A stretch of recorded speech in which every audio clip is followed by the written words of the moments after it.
It's 10 p.m. Do you know where your children are? Right now on the 10 o'clock news.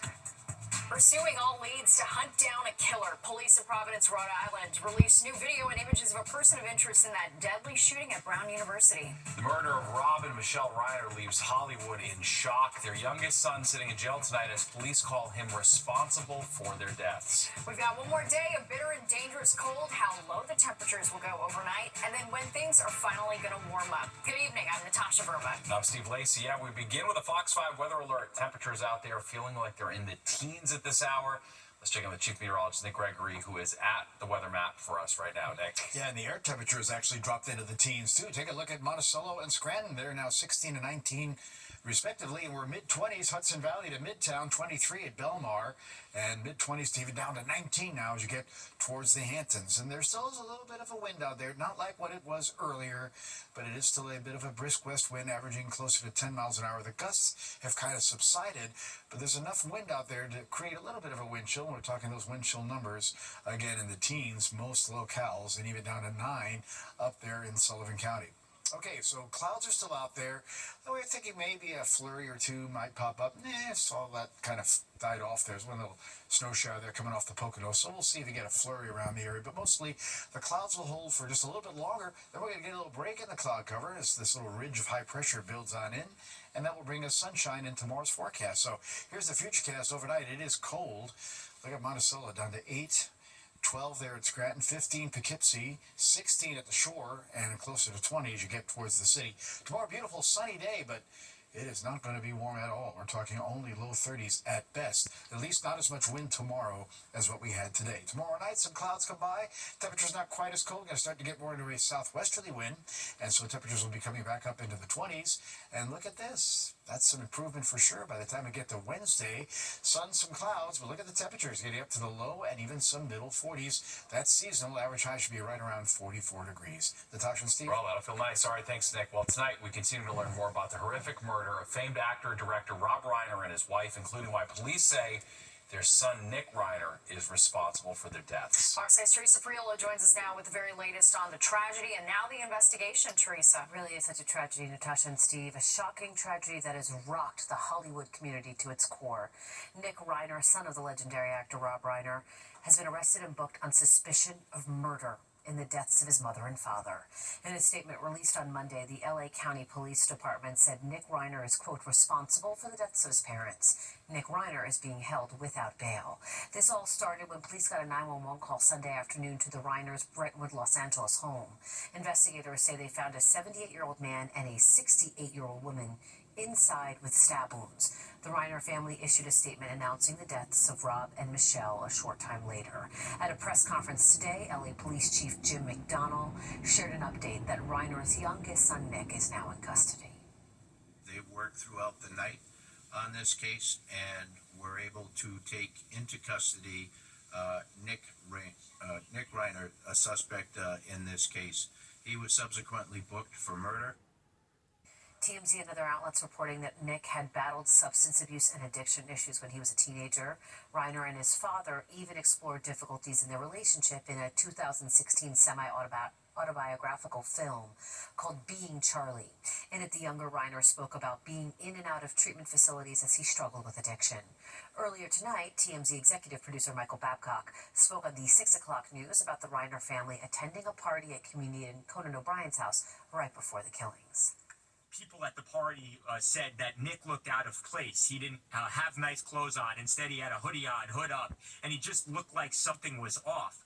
And to that point, at the party, we have been told Rob and Nick had a blowout argument where they were screaming at one another, and it was so bad that Rob and Michelle actually chose to leave the party. Rob Reiner was one of the most prolific directors of his generation, the son of legendary Television writer Carl Reiner, he rose to fame as Meathead, Archie Bunker's left-leaning son-in-law on All in the Family in the 70s. That role earned him 2 Emmys as Best Supporting Actor. He then transitioned into directing, churning out some of the most acclaimed movies of the 80s and 90s, including, but not limited to, Stand By Me, The Princess Bride, the horror classic Misery, and, of course, the iconic comedy When Harry Met Sally.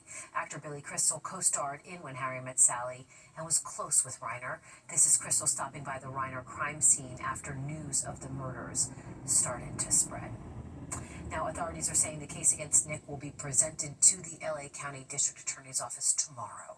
Steve and Natasha, back to both of you. So sad. All right, thanks, Teresa. Well, developing news in another murder investigation, the mass shooting at Brown University. And earlier tonight, authorities released new videos of a person of interest, and they're asking for the public's help finding him. Fox 6's Linda Schmidt is in the newsroom with the very latest. Hi, Linda. Yeah, first of all, good evening to both of you. And Providence, Rhode Island police releasing 3 videos today of the man that authorities believe is the suspect who killed 2 students at Brown University over the weekend and wounded 9 others. Now, take a look at this right here. In this video, you can see a man wearing a black knit cap, a black face mask, and a dark jacket walking on the sidewalk, and he seems to be pacing back and forth here. This was around 2 o'clock in the afternoon before the shooting on Saturday. The FBI saying it was about 2 hours before the shooting. And then this video here, you see the man crossing the street. And then there is this third video where you see the man walking along a sidewalk past an iron gate. And there are also 3 screen grabs, these right here, of those videos, providing a closer look at the man's face and his build. Now, the FBI saying the man they believe is the shooting suspect is about 5 feet 8 inches tall with a stocky build. Now, again, these videos were captured about 2 hours before the deadly shooting on campus as students were studying for their final exams. Others were taking their final exams. Providence police releasing these new videos 1 day after they released a man they thought might have been the shooter. However, authorities had the wrong person, and they now say he has been cleared in this investigation. Investigating the case, it takes different paths. You know, you start somewhere, you start here, and all of a sudden something else pops up, and you're going in a different direction. And that's what happens. It's complex. And at the end of the day, you have to investigate, you have to pull every rock, you have to look at every video, you have to examine evidence, you have to check ballistics. It just takes a lot of work. You have to interview witnesses, and sometimes it takes you to a whole different path. So this investigation also continuing, and they want to find out who this person is as quickly as possible. The FBI is offering a $50,000 reward for information leading to the arrest and conviction of the shooter. Steve and Natasha, back upstairs to you. All right, thanks, Linda. And developing news in the Bondi Beach terror attack, Australian authorities saying tonight it was inspired by the Islamic State. All right, this is Australian police say they are preparing to file charges against the surviving gunman. At least 15 people died in the attack Sunday that targeted a Hanukkah celebration on Sydney's Bondi Beach. Health officials say 25 people are still being treated in hospitals. 10 are in critical condition tonight. Police shot the 2 suspected gunmen, a 50-year-old father who died at the scene and his 24-year-old son who remains in a coma. Authorities confirmed they investigated the younger suspect's ties to an Islamic State group back in 2019. Jewish leaders say the Australian government is not doing enough to fight anti-Semitism. I can tell you my family and my friends there are scared. They feel the need to hide their Judaism. This is a Western country. It's so hard to believe, and that's what they convey to me. They cannot believe the situation they're facing. In a special tribute today to the victims, the image of a menorah projected on one of the exterior sails of the Sydney Opera House. And on the second night of Hanukkah, an emotional candlelight vigil was held here for the victims of the Bondi Beach attack. And people gathered at Yeshiva University in Washington Heights. Fox 8's Sharon Crowley joins us live with more on the vigil. Sharon? Yeah, the students had a vigil just a couple of hours ago. You can see there are still some yeshiva students here tonight. I'm in kind of a dormitory where this unfolded. Now, they're trying to show their support for the Jewish people who were killed in Australia on the first night of Hanukkah.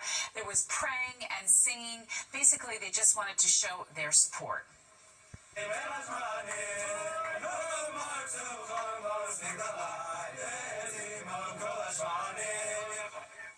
A student from Australia who is studying here at Yeshiva University, which is, of course, that attracts students from all over the world, says that he spoke to phones in the middle of the night who were on Bondi Beach, who were dodging bullets and running for their lives. This attack has really shaken this community here in New York City and, of course, across the globe. Now, the attack bringing up issues of their own safety here in New York City, and those include who were killed in Australia include a young child, a Holocaust survivor, and a rabbi. Now, the rabbi's niece is a student here at Yeshiva. I spoke with her and also with the president of this university. He was a man whose life mission was to share light and bring goodness into this world and change people's lives. And the fact that he was taken away on a day that represents goodness and light was very powerful and very painful. This is a threat to our entire society, and we need to gather as a society to stop hate wherever it rears its head. And that's what we feel. It's not just about the Jewish community, but it's about our broader society. And the president also addressing students at the vigil tonight and encouraging them to embrace their Jewish pride, to be proud, and to spread the light throughout this community and throughout this city, not to be afraid in the wake of this tragedy. Natasha, I'll send it back to you in the studio. All right, Sharon, thank you so much. And amid concern over the rise in anti-Semitic attacks, the NYPD says extra security is in place for Hanukkah celebrations. But as of now, there are no credible threats to Jewish sites here in the city. Mayor Adams and Police Commissioner Tisch say that there will be a robust police presence throughout the holiday. Earlier today, we talked to a security expert on how potential threats are monitored online. They're going to look at the dark web, of course. They're also going to look in the world at places that aren't really hiding it. You just have to find it. But there is messaging going out from terrorist-linked groups that are encouraging people to attack. That's how you get these lone wolf The attacks. NYPD says it's also in constant contact with law enforcement partners at the state and federal levels.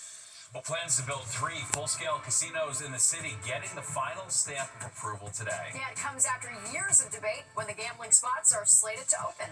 And the carry-on items that could stop your holiday trip right in its tracks. A warning from the TSA about what to avoid bringing through security. And a bus goes out of control in the Bronx. Multiple people hurt and rushed to the hospital. What we're learning tonight about how it all happened.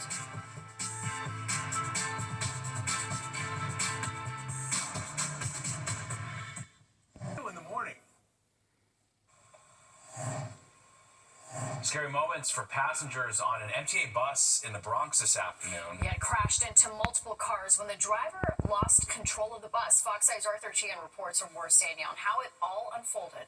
Bam, bam, bam. Every car she hit made noise.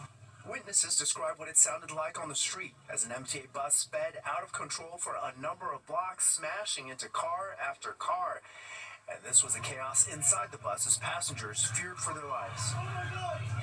The frantic scene played out on East 163rd Street off Trenton Avenue Monday afternoon.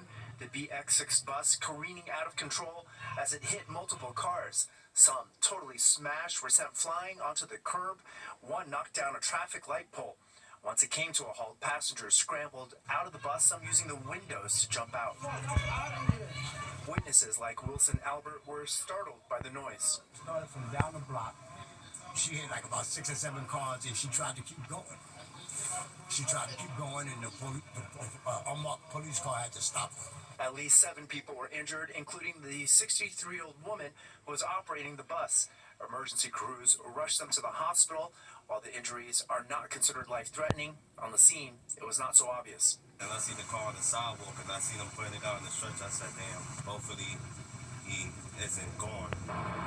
With incidents like this, investigators will usually look into whether or not human error or a mechanical malfunction had something to do with causing this type of a crash. And given the snowstorm we just got, they'll probably also look into whether or not icy conditions played a role here. In the meantime, no arrests have been made, and police say no criminality is suspected. The residents are just thankful nobody was in the cars that got smashed up. In the Morrisania section of the Bronx, Arthur Chian, Fox 5 News. A man who confessed to stabbing a subway conductor in Brooklyn last year was sentenced to 15 years in prison today. 28-year-old Jonathan Davalos pleaded guilty to attempted murder back in August. He admitted to stabbing MTA train operator Myron Pollock 11 times at the Crown Heights Utica Avenue station after the conductor asked him to get off the train at the last stop. The attack happened in October 2024. Pollock had to undergo multiple surgeries and was even placed in a medically induced coma. He joined Brooklyn DA Eric Gonzalez at the sentencing today. My message is really clear to all New Yorkers. If you attack a member of the MTA of Local 100, this office will do everything in its power to prosecute you to the fullest extent of the law. Davalos will also have to spend 5 years under post-release supervision. Well, as we take a live look at LaGuardia Airport tonight, the TSA is offering suggestions to navigate the busy holiday travel season. Officials gave an update today from LaGuardia on how passengers can get through busy airports more efficiently. They recommend allowing extra travel time with possible snow and winter weather in the forecast, and also stress the importance of getting a real ID. So, with the real ID, there's a good portion of travelers that still don't have their real ID, and TSA has implemented $45 fee that you can pay, which is an alternative solution identity process to verify your identity when you're coming through, starting February 1st. Officials also remind people of what you cannot bring in your carry-ons, like guns, swords, knives, hammers, and yes, snow globes, which don't really travel well. Yeah, I'd say so.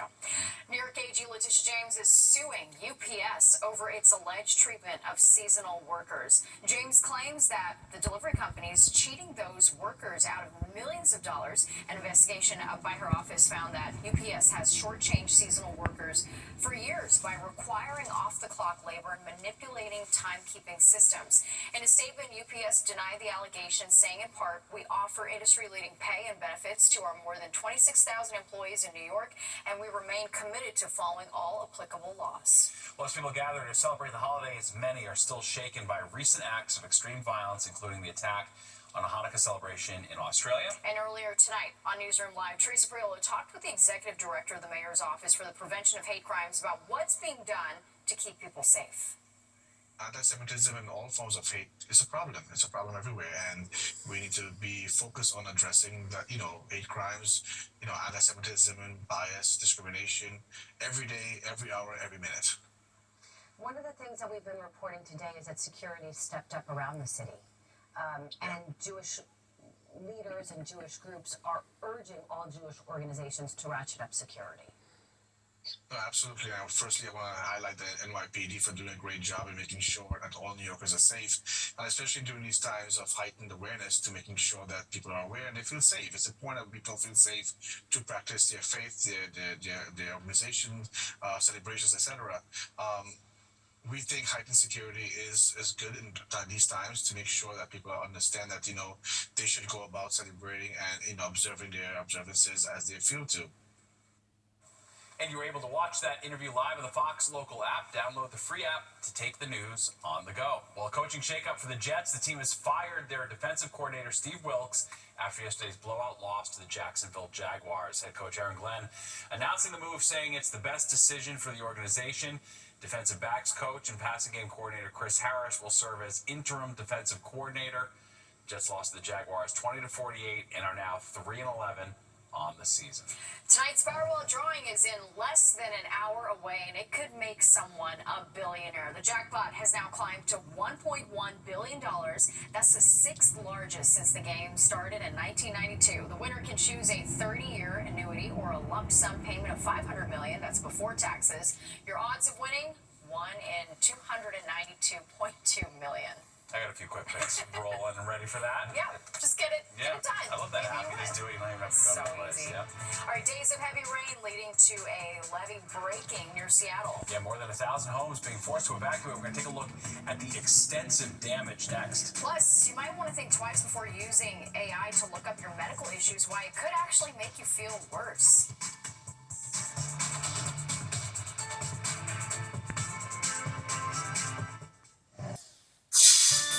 Happy Hanukkah from Fox 5. Flash flood warning near Seattle, Washington after a levee failed. Crews using sandbags to try and stop the flow of water. 1,100 homes and businesses have been ordered to evacuate. Just days ago, that area was pounded with devastated flooding, and another atmospheric river is expected to hammer the region through tomorrow, bringing even more rain and heavy gusting winds. Yeah, horrifying situation there. All right, back here at home, brutally cold outside. Yeah, it's all about the cold. We're getting in the holiday spirit, Nick, because, boy, it feels more like January than December right now. It sure does, and especially looking at the fresh snow cover in the area, that'll really get you into the holiday spirit. But, boy, it's cold. We're talking 20s just about everywhere, and even teens when you get to the Hamptons. We've lost 1 degree out there since the top of the hour now. 18, 16 Sullivan County, mid-20s White Plains, Poughkeepsie to Midtown, down to Belmar, 23. So whatever snow showers we had off to the west, kind of falling apart. This little guy here is trying to get going again here near Scranton. So north of town, you might see a flurry or something along those lines, but really it's just the cloud cover that we have out there tonight. There's nothing much really going on as we go around the country between here and the middle part of the country. We'll get rid of some of these clouds. This ridge of high pressure just kind of sits in on top of us here, and we're going to sort of zoom out to the west. You guys just talk about the Pacific Northwest, and you can see more moisture. That jet stream is locked and loaded. They're going to be getting some more problems there. Very typical La Nina scenario going on for them. For us, it's cold tonight. It's down to about 21 in the city and teens in almost all the suburbs. Sunny tomorrow, but cold again. We start recovering a little bit tomorrow night, but more particularly get into Wednesday. Again, a good amount of sunshine. You see nothing really happening on our Futurecast, so that's some positive news coming up there. But down to 9 tonight there in Monticello. Mid-teens, Hudson Valley, 13, Sussex, New Jersey, mid-20s, well, we're already busted that in the Hamptons by this computer model, down to 22 as you get down to the shore. And again, tomorrow, beautiful looking day, just cold, no higher than the low 30s in most spots. And we'll start to see that recovery, though, as we get on in towards Wednesday, 44, Thursday, 51. We'll take that, won't we? We will definitely take that. All right, Nick, thank you. Some sobering news if you plan to raise a glass this holiday season. A new study finds that the more you drink, the more it raises your risk of getting cancer. But not all drinks are created equal. Results found that white wine and beer were linked to a higher risk of certain cancers, while liquor often was not. Researchers also found that excessive drinking worsens a person's odds of surviving cancer. Researchers say that men should follow the American Cancer Society guidelines of having only 2 drinks a day and women only 1. And some doctors are warning against using AI to self-diagnose. They say it can do more harm than good by ramping up health anxiety, and it may cause patients to fixate on conditions they don't actually have, or request testing that they don't need, or even ask for tests that don't exist. They can come up with some very rare diagnoses, and that can then put a lot of fear and anxiety into people instead of, coming down to, well, what you really had was the flu. Experts do say that AI can be beneficial in helping people determine if they should go to primary care, urgent care, or an emergency room based on the symptoms that they are experiencing. Well, 3 city casinos getting the green light from the State Gaming Commission. All right, what's next for the communities where they will be located, and what some critics are saying about their potential impact. And synagogues are seeing renewed interest in Judaism. The message from a New Jersey rabbi about finding faith during times of uncertainty.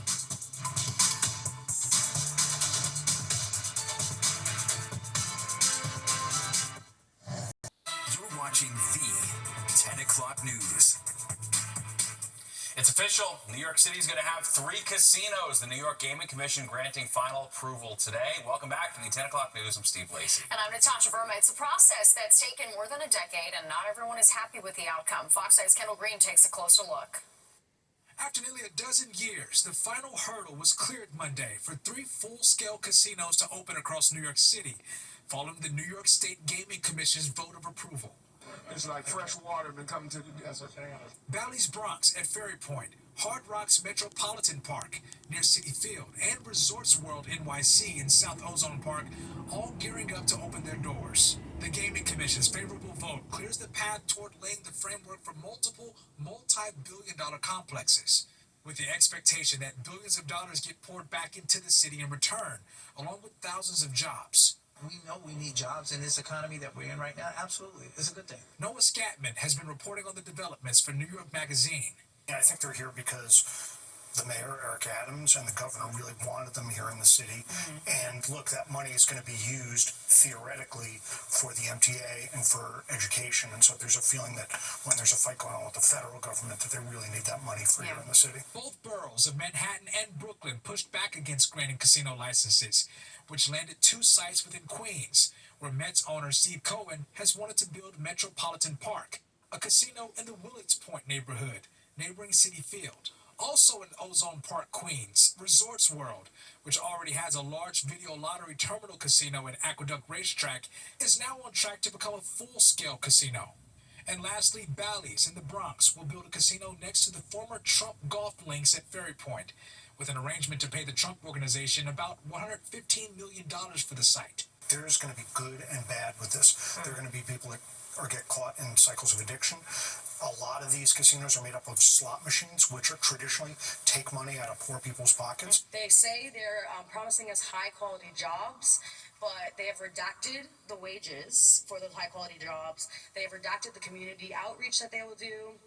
All of these things are not aligned with what Corona and Flushing want. Now, only time will tell in the grand scheme of things whether all 3 casinos will be either benefits or burdens. But now that they've gotten the green light, hiring could begin as soon as this spring. In Ozone Park, Queens, Kendall Green, Fox 5 News. Well, the holidays are upon us, and that means Sharon Crowley is highlighting stories of faith across our area. And tonight, a look at how synagogues are thriving when congregants filled with Jewish pride, especially in the wake of October 7th. All right, Sharon takes us to one temple seeing that resurgence in New Jersey.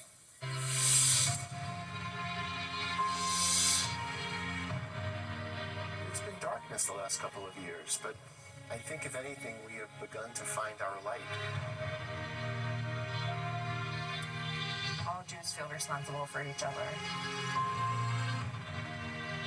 I think it grounds you. I think it provides us a moral compass. Temple B'nai Jeshurun's sprawling campus sits high on a hill overlooking South Orange Avenue in the affluent New York City suburb of Short Hills, New Jersey. First formed in 1848, when a small group of German Jewish immigrants settled in Newark, New Jersey. Eager to continue practicing Jewish traditions in their new home, these earliest members founded the temple. As membership grew, the synagogue moved from Newark to Short Hills in 1968, evolving from conservative Orthodox to more progressive reform.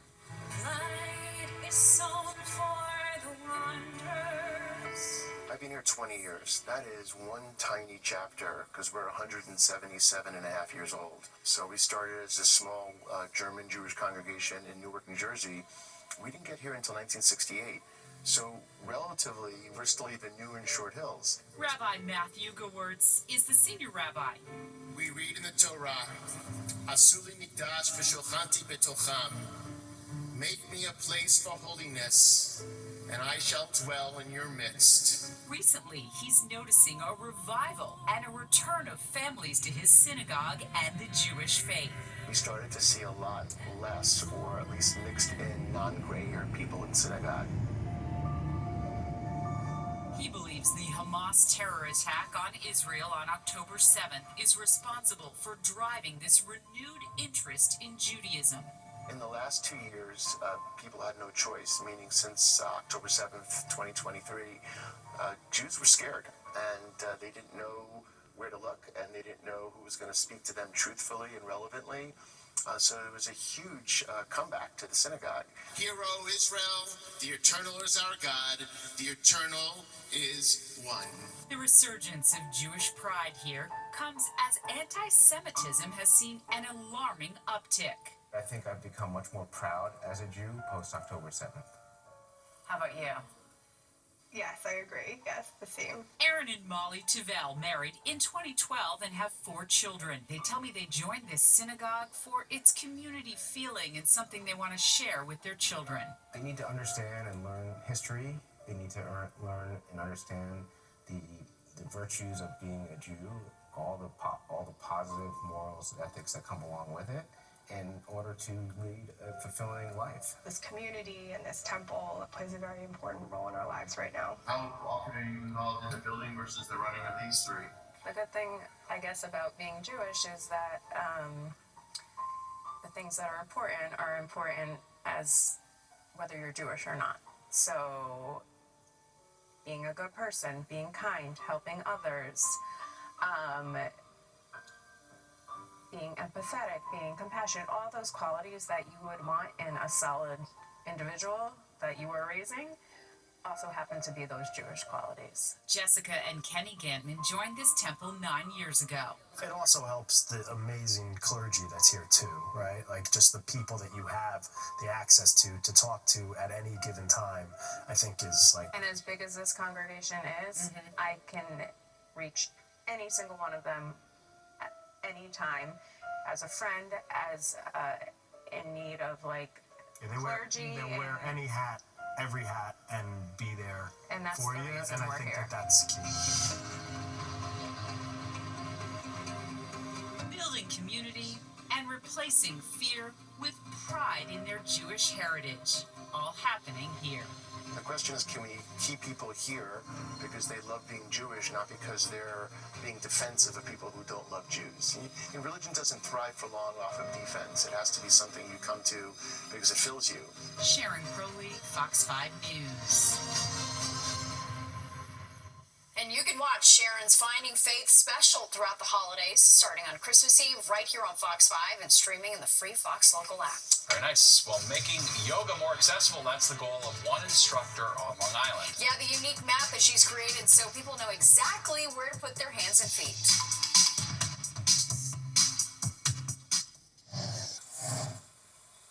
Long Island yoga instructor wants to make sure that people of all abilities are able to take part in her classes. Fox 5's Jody Goldberg shows us how she created a special mat to help make yoga more accessible. It looks like a hopscotch board, but it's designed to help people of all abilities understand their bodies and how to move. I developed this mat in hopes that we can create more union within the yoga community. Yoga teacher and integrative specialist Carissa Johnston came up with the idea after noticing how many people felt excluded from the yoga world, a world that she says speaks to unity but leaves so many out. I just saw from a very young age that there was no room for development. The Elevate You mat uses numbers, colors, and clear hand and foot placement to make it accessible to all. As a part of the heart. For 27-year-old Kyle Kratzke, that structure makes all the difference. I was diagnosed with a brain tumor at 6 years old. I have like a lot of balance issues. Our back foot lifts up off the mat. Kyle says yoga used to be overwhelming. When I do yoga, I feel relaxed.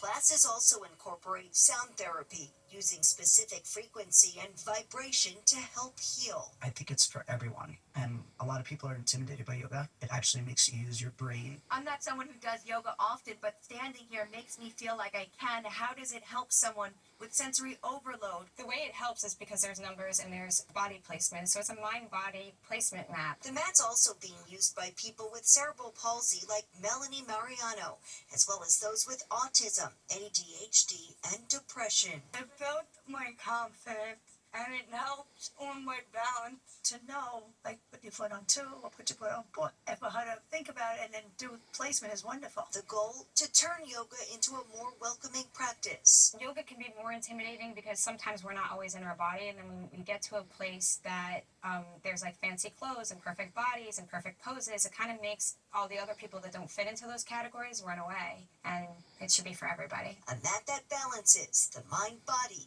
and soul.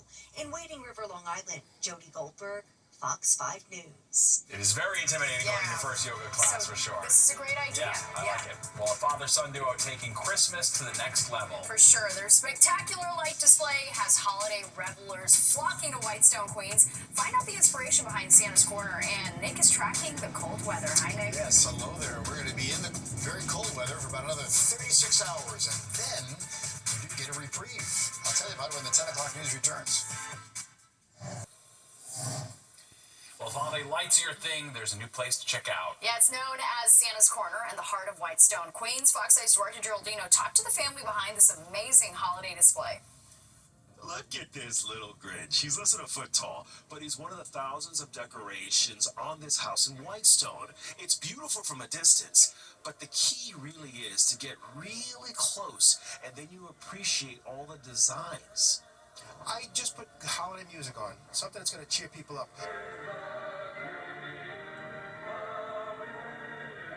those lights, there's wiring, there's electricity. Yes, there's over 500-600 connections that has to get connected and put underground so that people don't trip or get hurt. So safety is number one concern because there's a lot of kids here. Number two, putting everything together, and my enemy is rain and snow. And so far, knock on wood, everything has been staying on. So my son actually did a good job. He's been paying attention. So this year it was all me. What over here bears your signature? I like certain sections. So I like, this is like more of an elf section. You have the minions section. And then, over there we have the soldier section. In years past, were the minions all over the place? Yeah, minions were all over the place. Over the years, we kept collecting minions, and it got big enough where you can make a minion section. We also did that with the Grinches. We had one Grinch, and then over the years, somehow we got 10. Do you remember the first Christmas? What was it like when you guys did something like this? Yeah, it was small at first, and then it was a competition with our neighbors. They had lights, and then my husband was like, I could do more lights. It was back and forth for a few years, and then all of a sudden, he just blew it away. To all the people who haven't seen it in person yet, who will come to see it now, what do you want to tell them? Come by, it's amazing. It's a lot of hard work. It's really something great to see. Santa Claus actually walks in and out of frame in that window, and it is that window that draws so much attention from kids who think that Santa actually lives here. Now, the owner tells me that these lights, the decorations, Santa will be here through the first week in January. In Whitestone, Duarte Geraldino, Fox 5 News. It's cool. Yeah, Santa looks right at home. Yep. Super Amazing nice. addition to the neighborhood. I mean, he's been doing that for a long time, though. Yeah. All right, let's go to Nick now for a look at the forecast. It does just go down better when you got the cool little snow on the ground. It makes you get in the spirit just that much Get more. out there and take a look at all those displays. This is great. I'm happy to hear he has the same problem I have because I have a pretty good display at my house. The rain and the snow. I'm always trying to, and pop this circuit breaker, pop that circuit breaker. Drives me crazy. So I'm happy to hear I'm in the same boat. But my display is nothing like his. Let's take a look at this one, this display of cold weather that is still going to be grabbing us for about another 36 hours. Looking down at LaGuardia Airport tonight. Actually, it's been pretty much on time there today. 29 the high. Well, the low was not actually 29. The low was down at 19 in the city today. So definitely on the colder side. 44-34. Is the average, and we will get back there finally on Wednesday, so that'll be a nice change, and it'll be even milder Thursday. 68 record high, 8 record low, that was back 1874. Pretty sunrise, 713. Now sitting at 429. You'll see most of it tomorrow. Still a bit of cloud cover now, though. 25. Wind has lightened up considerably. Still out of the west. Humidity dry, pressure steady. It's actually fallen off a little, though, from earlier on in the evening. All right, we're down to 20 in the Hamptons, 16 Monticello. So, again, pretty cold stuff. Mid-20s, North Jersey, Hudson Valley to the city. 23 at Belmar. And mid-20s taking us into Connecticut. But believe it or not, it's a little bit milder than last night by a couple of degrees. But it doesn't really say much because it still is very, very cold out there. There's the light west wind, lightened up west wind, about 5 to 10 miles an hour. It may still pick up a little breeze here and there. Nothing too dramatic, though, but wind chills are definitely in the teens in most places and even some single digits off to the north and west. All right, highs for the day, not so high. 31 at Newark, but everybody below freezing because the rest of the area is in the 20s. Upper 20s is the best we can manage. Same story going through the northeast. Providence 24, 25 Albany. Look at State College, Cleveland, and Clarksburg in West Virginia. Only 19 for their high for the day. Chicago stopped at 21. Detroit 18. Pittsburgh the same. You really had to again drop into Tennessee, into the Carolinas to find temperatures that were above freezing. Okay, a couple of clouds, again, still out there. A couple of flurries trying to get going. You're not going to see all that much. Really just cloud cover. That's really about it. As this ridge of high pressure, though, builds in, that cloud cover will kind of disappear as the night goes along. So that ridge takes over, kind of moves eastbound. It's going to give us a nice day for Tuesday. And with the wind shift for Wednesday, another nice day, plus a nice warm-up coming our way in temperatures. Speaking of warm, look at Phoenix, 81 today. 70s Vegas. Mostly 50s, 60s, Pacific Northwest, LA 66. And again, you can see the surge of some 50s and 60-degree weather. Denver 68 today. We're still in the core of that colder area, but it'll be lifting out as we head on into Wednesday. You'll see that in the futurecast overnight, though it's a cold one, down to about 10 in the coldest spots north and west, about 20, 21 or so in the city, and Similar temperatures along the coast, even 17 down there at Belmar. Tomorrow, it'll be a beautiful day, but look at the temperatures. Only low 30s at best. Some areas to the north and west may not get out of the upper 20s again tomorrow. Some clouds tomorrow night. Temperatures not quite as cold, but we're still in the 20s. And here we go, the recovery into the 40s as we head on into Wednesday. Sun and clouds will combine, but look at this. Newark at 46, same for Belmar, and even the 40s making it up into the Hudson Valley. And then we're probably going to break 50 on Thursday. All right, 21 tonight, so pretty cold. Again, near 10 in those colder spots north and west. Tomorrow, beautiful sunny day, but no higher than 33. Again, mostly 30 to 33, 34 degrees across the area. Wednesday, we go to 44. That's a big improvement. Thursday, we go to 51. Now, some will give it to some clouds. We're going to have rain late at night. That rain's going to last through at least the first half of Friday. It's going to turn windy. We're briefly going to get to the mid-50s, but the temperature's going to drop Friday afternoon, and then it's a cold Saturday, but windy at 38. That'll be more seasonal, 40 to 45, Sunday and Monday. Steve and Natasha. Okay, 54, tropical. Yeah. There you go. All right, Nick, thank you. Merriam-Webster Dictionary has announced its 2025 word of the year, and it is slop. It's being defined as creepy, zany, and fake digital content. The word slop actually dates back to the 1700s. Since then, its definition has grown to include low-quality AI images, videos, and writing that have been gaining popularity online. AI slop. It is a great word of the year for See it a sure. lot. Well, an Oscar-winning actress now trying her hand at directing. Ryan Christopher sat down with actress Kate Winslet to learn more about how she's getting ready for her new role in Goodbye June.